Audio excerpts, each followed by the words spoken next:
All right. What is going on, everyone? Needs more drums here. Back with our American Truck Simulator Rags to Riches series, where we're going to make some cash, working for the man, and then eventually get some money to buy our own truck and hopefully our own company.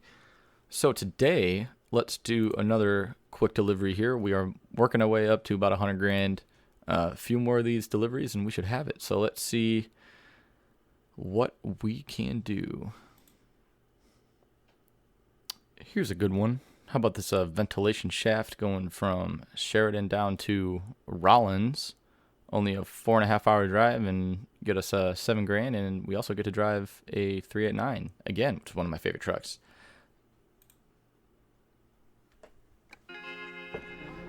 All right, so as we're getting started here, we got another 10 speed. Let's see what we got. Oh, double trailers. Again. Oh, Rocky Mountain doubles too. Cool. Never usually get to actually drive these a lot, so this will be fun.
Alright, so as we're getting onto the highway here, apologies if the game's a little bit laggy. Sometimes I think with this game it seems like my recording software sometimes tends to like tweak out a little bit and causes a little bit of input delay and some lag, with my steering wheel and stuff. So we'll try not to crash, and hopefully it will be better in the next video. But I don't know, maybe I just gotta close everything and give a little restart.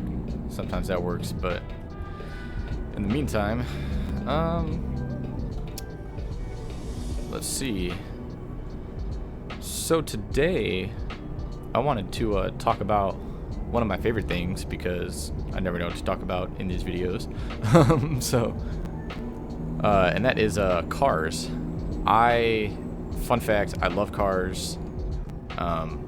Always have, always will.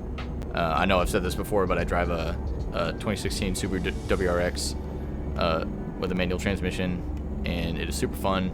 I'm not super into, like, honestly, I'm kind of surprised at myself that I bought that car, because I'm not like a huge fan of tuners. I never really was. Like, a lot of people love the Mitsubishi Evo and Toyota Supras and what's the Nissan 350Z or something.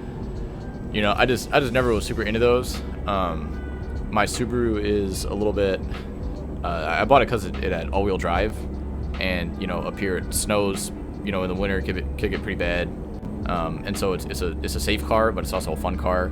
It's got good amount of horsepower. It's got a little tune on it, but nothing that I did. It was the previous owner.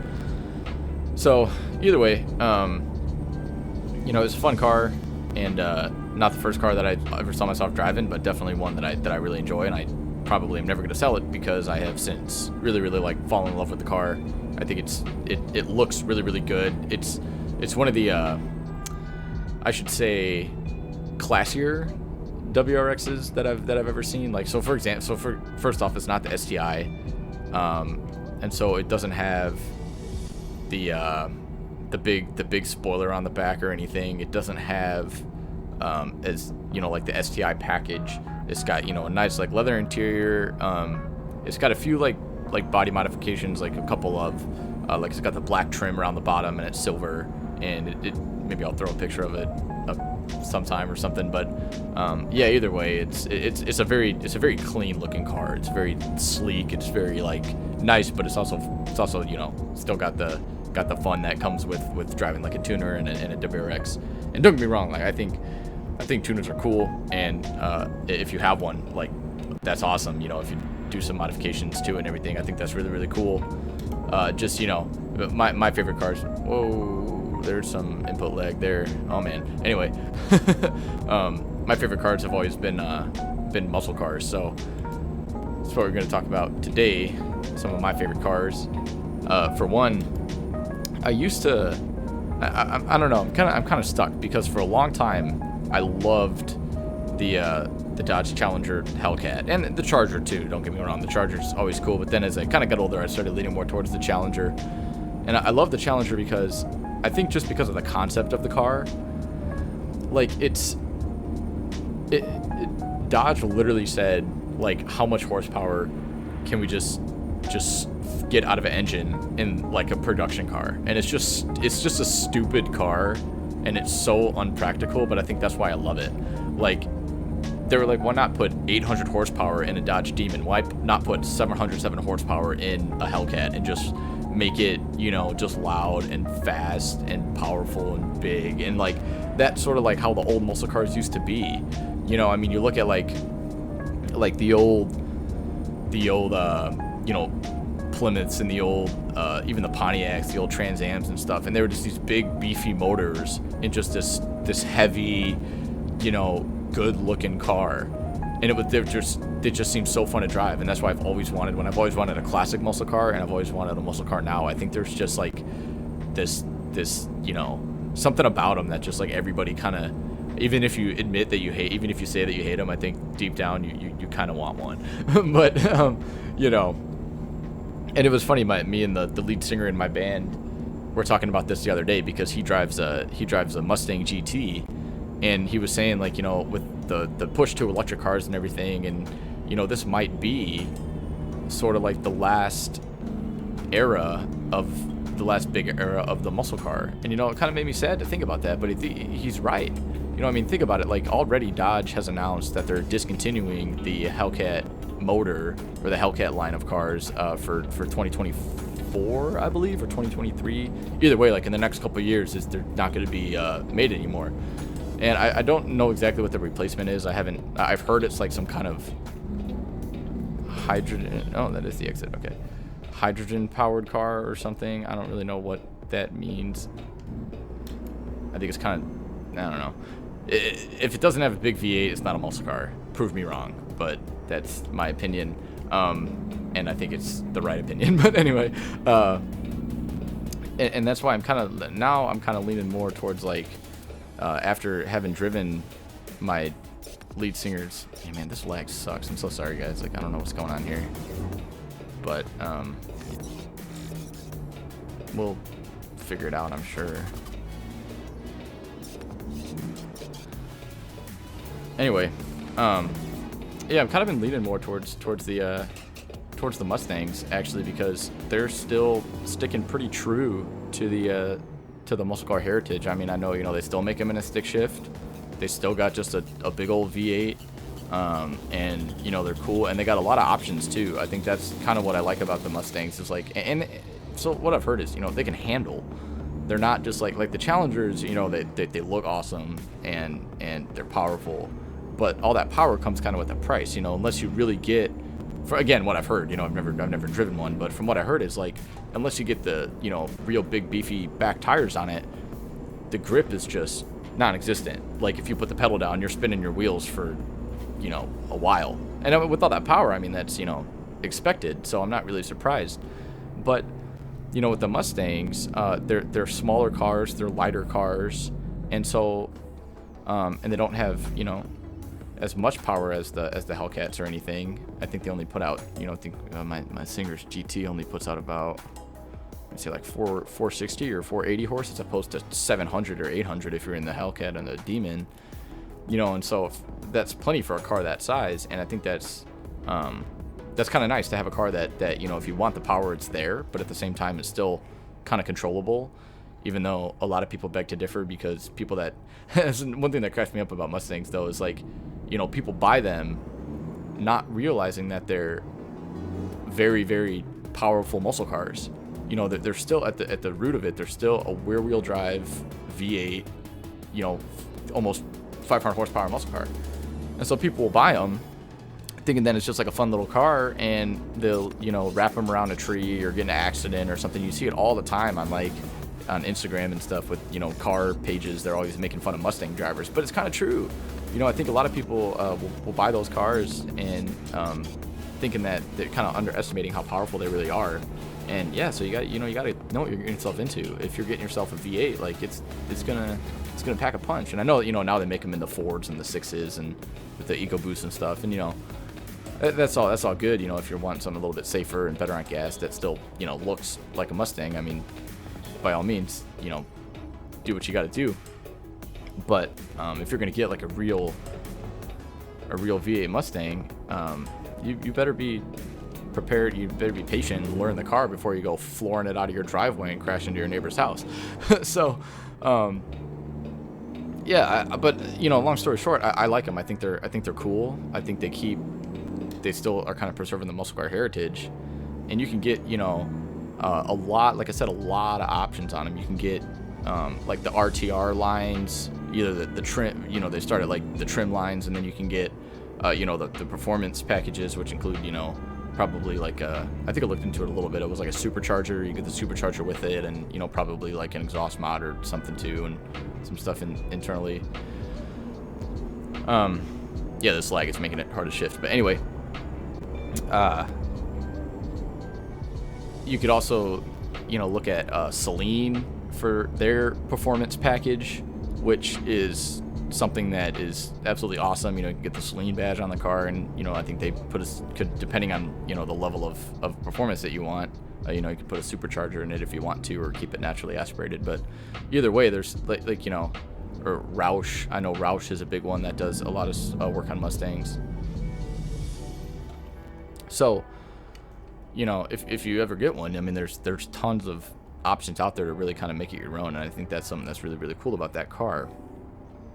So that's one reason why I might, I always kind of wanted a muscle car, and obviously not anytime soon, because I'm young and I'm broke and can't afford 2 cars, let alone 1. So yeah, but maybe one day, that might be kind of my go-to. I might look into that a little bit more as opposed to a Hellcat, just given how they're a little bit more practical, and I think they're a little, they're kind of around for a little while longer. I think even I heard they're discontinuing the Camaro too, the same year that they're discontinuing the Hellcat, which is another one that I was kind of like really, really surprised, because that's not only the Camaro, the Challenger too, those are iconic muscle car names, and I don't know if the Camaro, if they're discontinuing just like the ZR1 track packages or whatever, or if they are just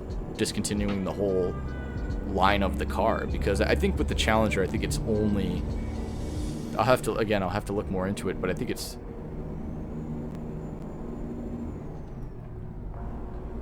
only the Hellcat and maybe probably the Demon lines. I don't think it's like the 392 or the RT or anything like, some of the lower packages they still might keep. Even still though, that's pretty sad. It's sad to see those just stupidly powerful and ridiculous cars, go. And I feel like it's funny though that Dodge has that, because they used to have what car was it? I'm drawing a blank right now, but that big, it just had a big, like, massive, the classic muscle car just had a big air intake on the top, and it was just like made to be like a drag car. And that's like the Demon, it's just built to be a stupid fast straight line drag car, and I think it's really funny. But yeah, I'd love to know what are some of your guys' favorite cars or dream cars, or if you got a car like that, do you like it? Do you hate it? Are you gonna sell it? Because how much? Let me know. Anyway, yeah, I think muscle cars are awesome, and it's going to be really sad one day, which at this point I feel is kind of like inevitable, that one day the probably in my lifetime, you know, in our lifetime, you know, like I said, I'm only in my 20s, so and we're just starting to see the push to electric, and I feel like, you know, give it a couple more decades, and we might be in a world where the big V8 is a thing of the past and is a piece of history. And that's, you know, that's going to be really, really unfortunate, because I think I'll say it. Oh man, this is really bad. Anyway, I'll say it. I just hate electric cars. I will never. I just can't ever see myself buying one. And people will try to convince me. Like, for example, my old college roommate is from. He's from like San Francisco area, and, you know, by Silicon Valley and stuff. So Tesla there is huge, because they're you know, it's like a Google and Apple, you know, they just bring a lot of jobs and a lot of kind of reputation to the area. And so, you know, to them, like, that's a really, really cool company. Just sort of like, you know, back in the day when Ford and Dodge and stuff, you know, brought that stuff to Detroit, and even today, like, you know, the steel mills and you know, the oil industry bring that to kind of the area where I live. But anyway, you know, that's something that, so he was kind of hyping up the Teslas, and he was trying to tell me, like, oh dude, you know, Teslas, they're so cool, and I would totally love one. And man, you know, the cool thing about electric motors is that, you know, they're fast and they're quick, because it's all, you know, direct torque applied to the wheels, you know, which is true. You know, I mean, I'm sure they're cool to drive in that aspect, if you want to go just 0 to 60, or, you know, 0 to 100 like super fast. And they're pretty affordable too, you know, don't get me wrong, you know, the price tag on those is not as high as, you know, you would expect with an electric car, but especially now, you know, they're getting more and more affordable. But still, it just, to me, there's just something about, especially after buying a manual,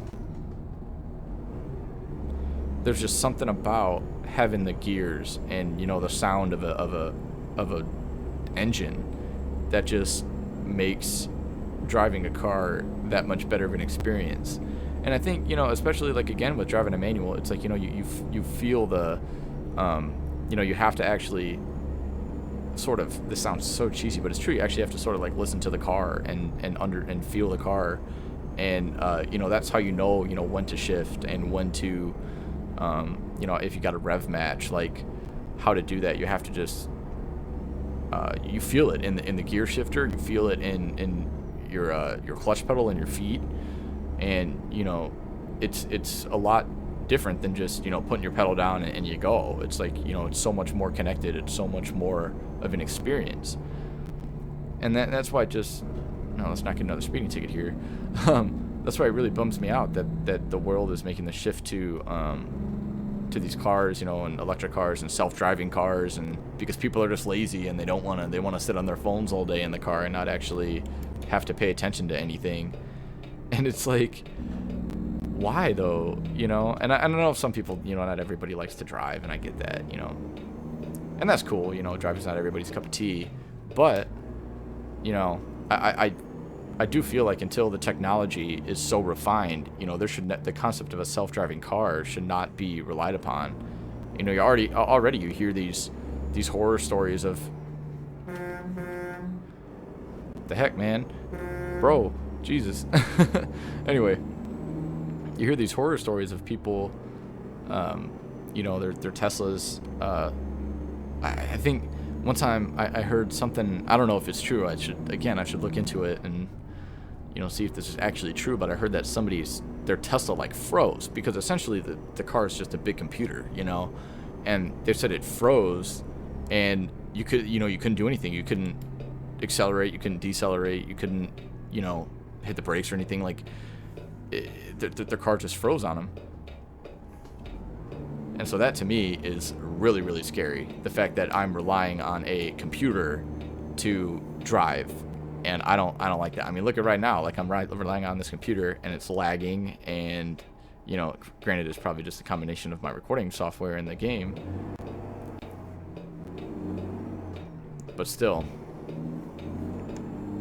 Imagine if this was, you know, you have some weird computer glitch in your car when you're doing 80 miles an hour on the expressway, and there's a traffic jam in front of you, and you got to slow down. Like, what are you gonna do? And that's where, you know, for me, I'll just put my car in neutral and I press the brake, or, you know, or downshift and press the brake, whatever. But there are options.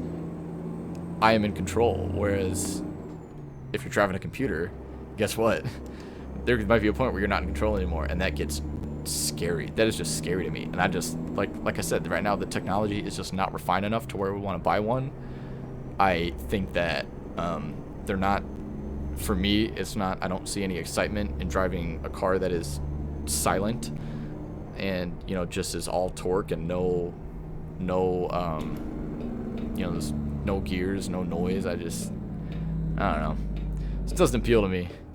You know, not saying that they're bad, not saying that you shouldn't buy one, but just, again, just purely my opinion. And if you want to disagree, please do. I would love to hear your thoughts, and I would love to, you know, I'm curious why, you know, what you might like about electric cars, and, you know, I get the whole environmental thing, but then again, you know, there's the whole issue of like the batteries and the, you know, lithium, you know, doing all that and stuff, and the disposal and everything of it, and, you know, so there's arguments on both sides. That's a debate for a different time.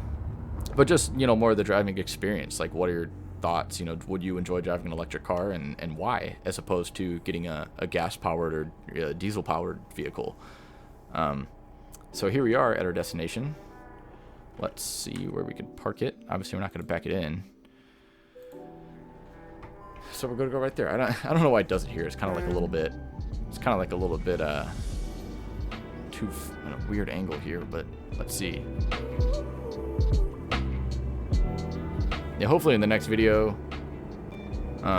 you know, I'll have most likely restarted my computer by then, and so this lag should be better. Yeah, this is ridiculous. I almost got in so many accidents today trying to do this. Let's hope we can. This is gonna make it. Oh man, am I really not gonna do it?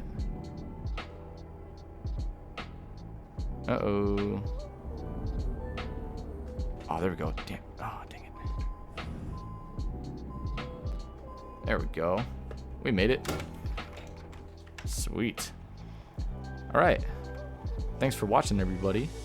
It is always a pleasure, and I hope that, aside from the lag and me almost getting in many accidents, I hope that you enjoyed this video and enjoyed my rant about why I like muscle cars. And so yeah, let me know your thoughts, and until next time, have a good rest of your week. Enjoy life, and I will see you guys in the next video after we decide what we want to. What is this? Flammable solids. Ooh, very interesting. Yeah, let's get all of our hazmat certifications so we can haul a bunch of different things. But yeah, until next time, have a good one, and I will see you guys in the next video. Peace.